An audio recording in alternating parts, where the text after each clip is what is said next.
છે કે સોંગ આખું કમ્પોઝ કરે. તમારે એપનું નામ જાણવું હોય તો મને કોમેન્ટ કરવી પડશે, એટલે હું તમને એપનું નામ કહી દઈશ કે શું છે શું નહીં.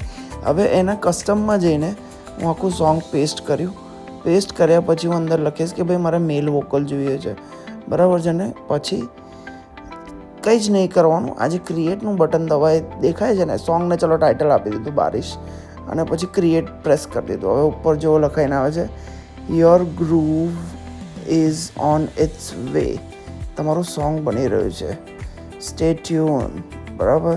Creating your song is ready, song ready. હવે સાંભળો મસ્ત મજાનું આપણું બારિશવાળું સોંગ.